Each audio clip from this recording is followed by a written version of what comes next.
Hello, my name is Fatusar.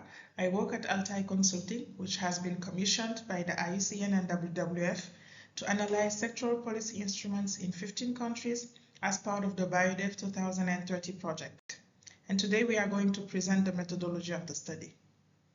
So, to give you a bit of context, Phase 1 of BioDev 2030 helped identify the main threats to biodiversity and establish causal links between the threats and key economic sectors.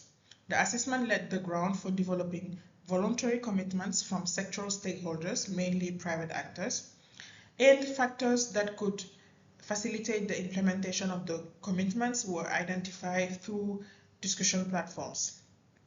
The objective of the second phase is to enhance the integration of biodiversity into economic development by supporting the implementation of voluntary commitments made during phase 1. There are also two specific objectives in phase 2, the first one being to demonstrate how sectoral public policy reforms in areas such as agriculture, mining, fisheries, and forestry could contribute to achieving national biodiversity conservation objectives that were set in the framework of the Kunming-Montreal Global Biodiversity Framework. And the second objective is to develop concrete, ambitious, and financially viable pilot projects at the national level. Sectoral public policies influence producers' behaviors and practices in various ways, primarily by choosing to subsidize or regulate certain practices over others. So these policies, they play a crucial role in encouraging producers to adopt or change their production methods and habits. Many public policies support practices that are harmful to biodiversity, such as the use of chemical agriculture inputs or the extension of farmlands into key biodiversity areas, which is often in direct contradiction with national biodiversity conservation objectives. Therefore, how can we strengthen the coherence between sectoral policies and biodiversity conservation efforts? Is it possible to amend sectoral policies to promote production practices that allow for continued production while minimizing the impact on biodiversity? This is the challenge that the study conducted by ALTAI Consulting seeks to address. More specifically, the study carried out by ALTAI Consulting and piloted by the IUCN and the WWF as part of Phase 2 of BioDev 2030 aims to identify the main sectoral public policy instruments that needs to be reformed or introduced to support and facilitate changes in production practices. So, how did we get there? For each country, ALTAI worked on the sectors selected by stakeholders during phase 1, and the analysis combined different types of data, including the diagnosis produced during phase 1 of BioDev 2030, literature reviews, and interviews with sectors and public policy experts. Our analysis was structured using the DPS-IR framework. We started by identifying the main pressures on biodiversity, which leads to the degradation of the states. We used an internationally recognized typology, that of the IPPS, which defined land use change, natural resources overexploitation, pollution, and invasive alien species and climate change as the main pressures on biodiversity. And the most recurrent one in BioDev 2030 countries are land use change, natural resources overexploitation, and pollution. Then we identified the main productive practices contributing to the pressures. For instance, the excessive use of chemical inputs in the agriculture sector, the conversion of forests into farmland, the use of non-selective fishing gears, and the failure to rehabilitate mining sites after their exploitation. And that what we notice is that there are many similarities in the harmful productive practices between the countries, which could encourage cross-learning. Then we went on to identify the main public policy instruments governing the practices. So the study covered economic instruments such as subsidies, taxes.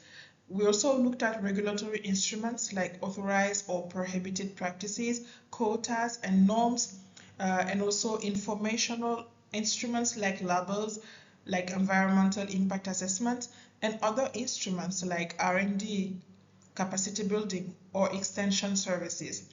We aim to differentiate between the instruments that are blind to biodiversity, which leads directly to pressure, like the subsidies for chemical pesticide, or indirectly via support for increased production, like fuel subsidies or tax exemptions with no environmental conditionalities attached, and the instruments that are biodiversity friendly, like limiting production through licenses and quotas, subsidies for biofertilizer, or nesting periods in the fishing sector.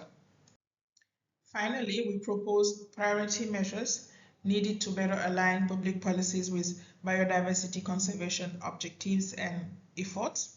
And several types of measures have been suggested, including reform of an existing instrument or the effective enforcement of an existing instrument. And the last scenario is the introduction of a new instrument. And the prioritization was based on literature review and interviews with experts. Overall, instruments that are blind to biodiversity need to be reformed, and those that take biodiversity into account need to be introduced, implemented, or strengthened. Prioritization was based on literature review and interviews with experts, as I said earlier, and the prioritization of the proposed reforms will be discussed and refined within the national platforms. So, let's take the example of the agriculture sector in Ethiopia and the cereal value chains in particular. The excessive use of chemical inputs, including fertilizers and pesticides, leads to soil and water pollution. The use of chemical inputs is supported, among other things, by VAT exemptions on all agriculture inputs, which reduce their cost without considering their hazardousness.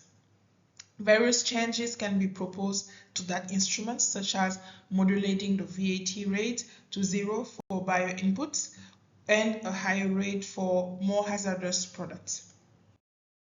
We can also take the example of shrimp fishing in Madagascar. So the use of non-selective fishing gears, such as small mesh nets like mosquito nets, result in the capture of juvenile, disrupting species renewal and ultimately leading to the decline of fish stock. The law therefore prohibits the use of non-selective fishing gears and imposes a minimum regulatory mesh size for nets. In practice, effectively monitoring fishing gears usage is challenging due to the vast fishing zones and limited resources.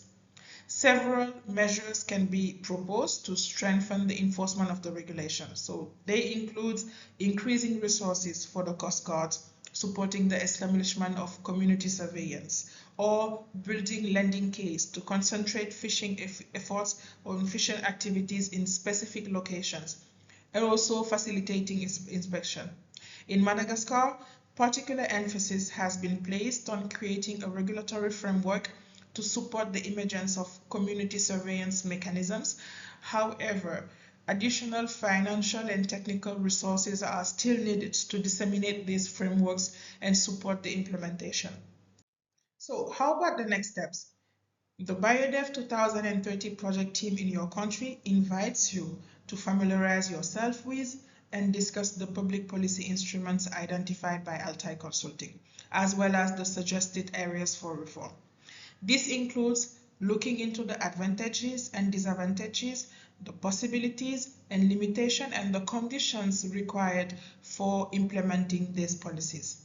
The goal is to develop a proposed reform scenario for each sector, and the scenarios that emerge from the discussions you are going to have today will be presented at a high level to the relevant sectoral ministries. The discussion you are going to embark on are therefore essential to proposing public policy reforms for each sector, enabling public supports to be redirected towards practices that are more respectful of biodiversity. So let the discussion begin.